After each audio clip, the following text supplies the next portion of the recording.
Throughout the ages, there exist quiet but courageous groups of heroes who love and cherish the lives of all beings.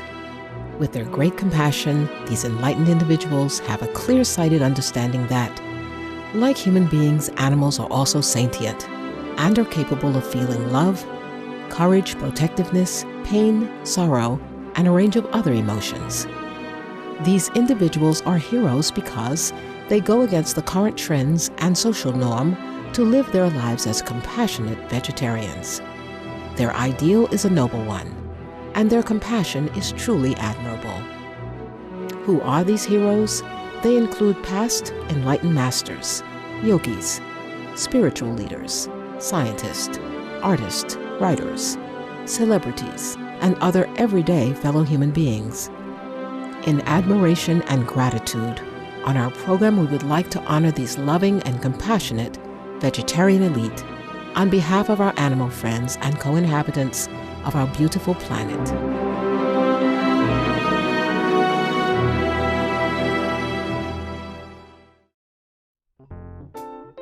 Greetings, affable viewers. We're glad you're here on Supreme Master Television's Vegetarian Elite.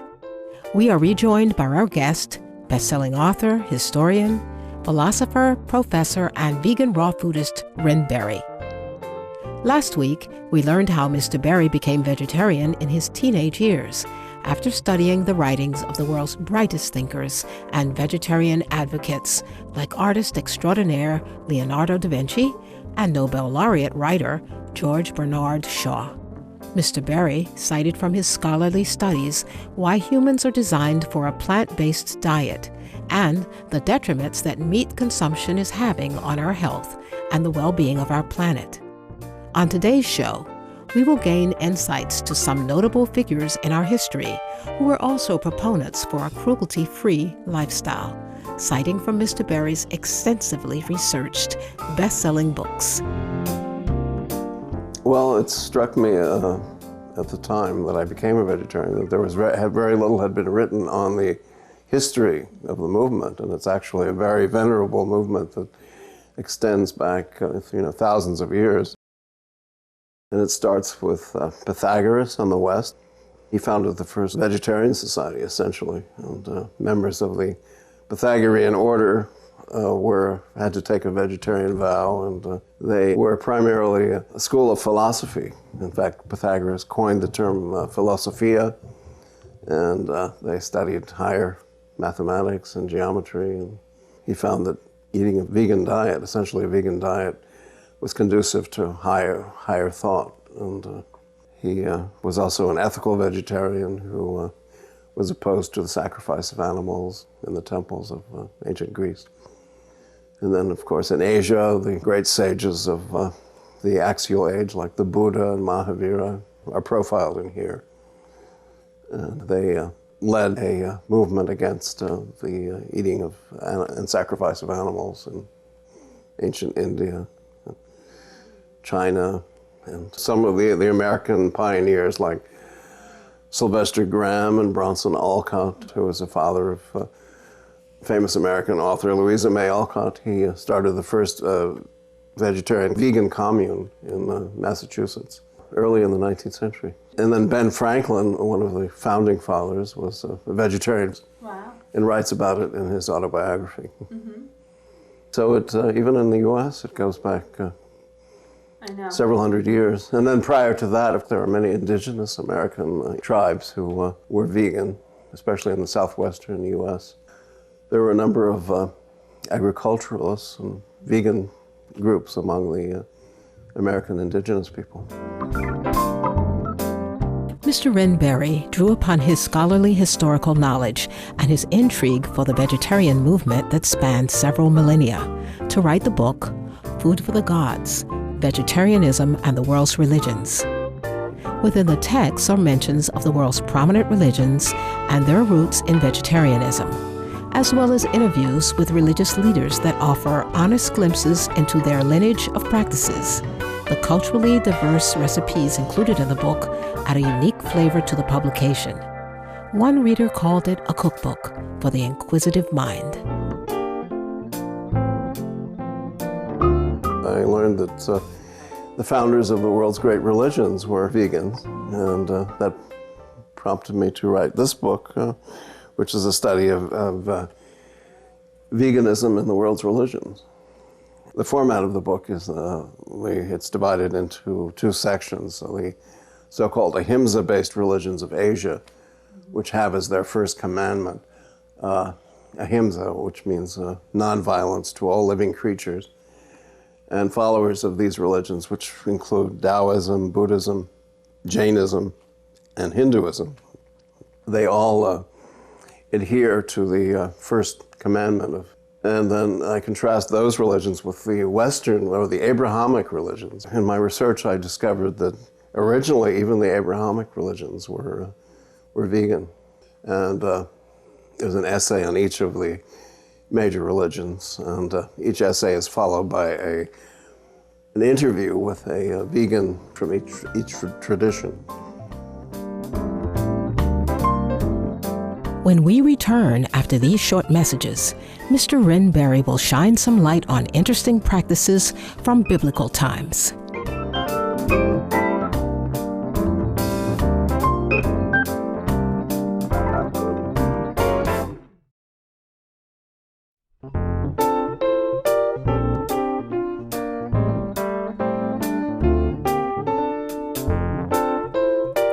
Welcome back to Vegetarian Elite with author and historian Rynn Berry, discovering the roots of vegetarianism here on Supreme Master Television.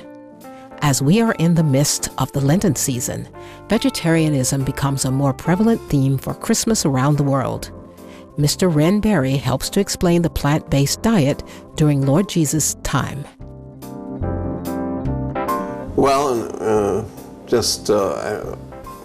in antiquity, for example, it was very difficult not to be a vegan because animal flesh was available only to the plutocrats and aristocrats and the priestly caste. So the average person in the Mediterranean basin, for example, would not have been eating animal flesh except on sacral occasions.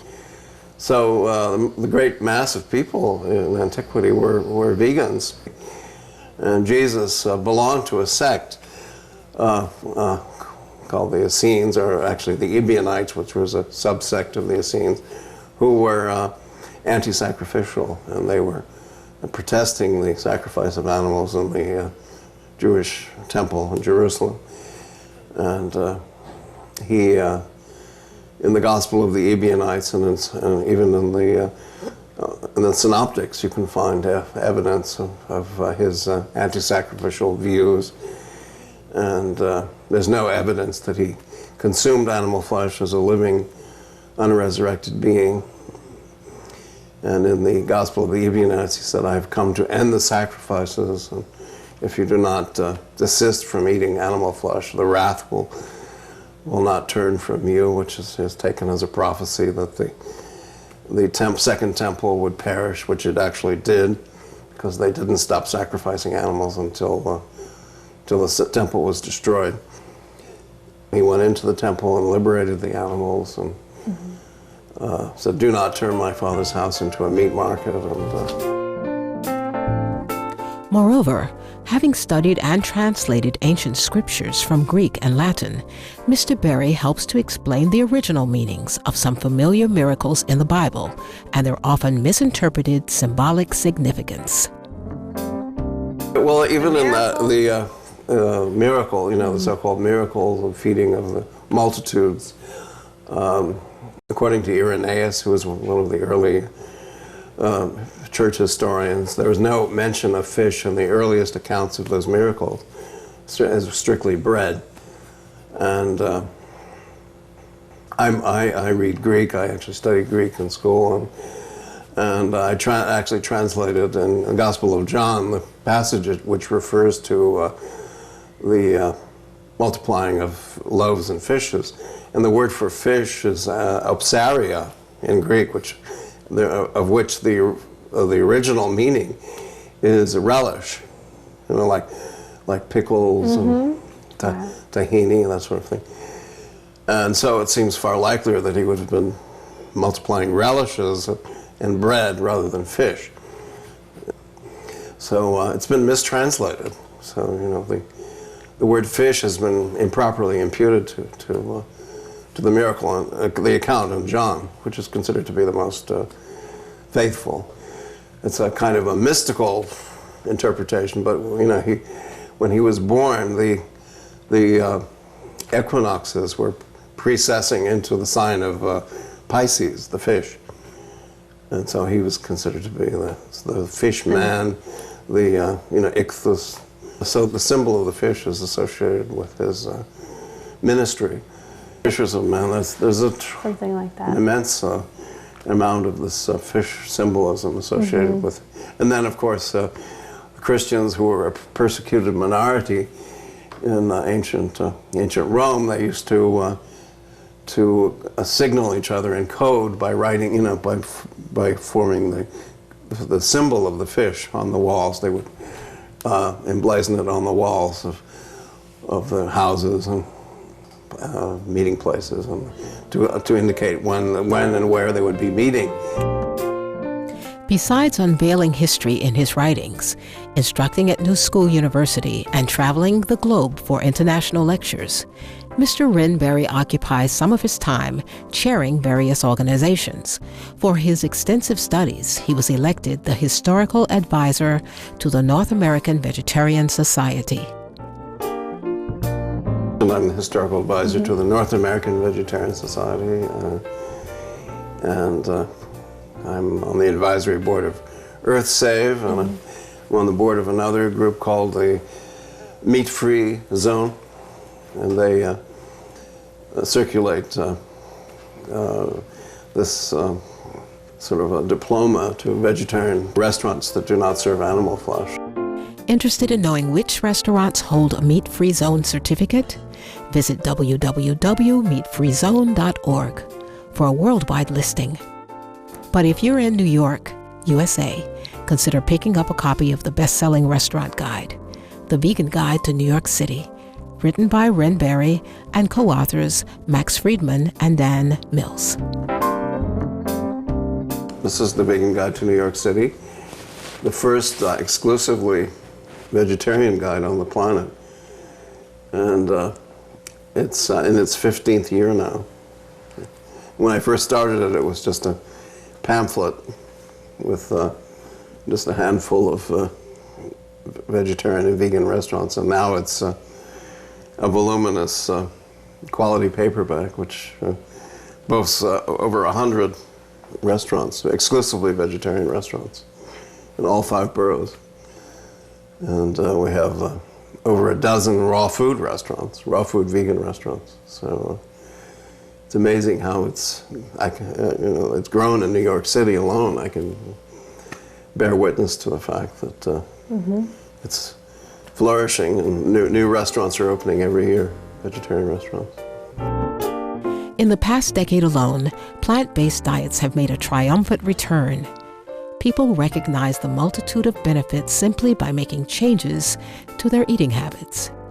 Every year, the Vegan Guide to New York City gets to add more and more pages filled with vegetarian, vegan, and free raw food restaurants, a testimony to the momentum of the vegetarian movement in just one city of the world.